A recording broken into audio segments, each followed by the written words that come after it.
Divide and conquer.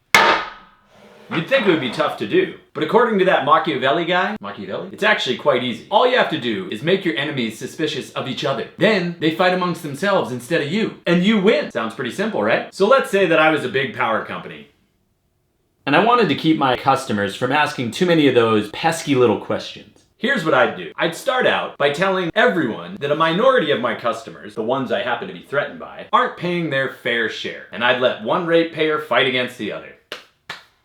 I'd probably use a dirty little word like subsidy. I'd go ahead and get somebody to draft up a bill that says some customers can't benefit from subsidies. However, I'd be very careful to not define what subsidy meant. And I'd make sure that bill only applies to a minority of my customers. Because if it applied to all of them, they'd be united, not divided. You are subsidizing solar. But you know what? I'm not a big power company. I'm a ratepayer just like you. And what these guys don't want to tell you is that there's subsidies that exist across their entire system. Think about this. People who live in the city, they pay the same rate as people who live out in the country. Well, in the city, you have hundreds of people per mile of line. Out in the country, there might only be 2 or 3. Might be a subsidy there. How about this one? You got somebody who's got a vacation cabin. They come up here 2 or 3 weeks a year, they buy a bunch of power, and then they leave. Who's paying for those lines 365 days a year? You and me. Here's another one. Montana's a beautiful place. People are realizing that, and they're moving here. Well, guess what? From day one, they pay the same rate as you and I, who've been paying to maintain this infrastructure for 20 years. Might be a subsidy there, huh?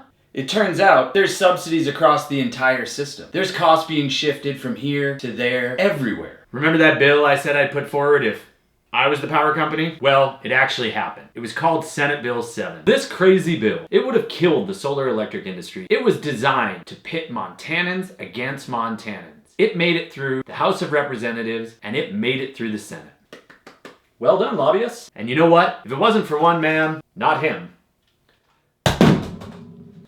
it would be the law of the land. Governor Bullock saw the absurdity of this bill, and he vetoed it, ensuring it would not become law. The future is bright. The solar electric industry represents opportunity, and he knows that Montanans should be united and not divided. So I think we all owe a big thank you to Governor Steve Bullock. Go ahead, send him a message. Hit him up on Facebook. Drive up to the Capitol. Buy him a beer. Whatever it is, let him know that you appreciate his efforts. Thanks, Governor Bullock.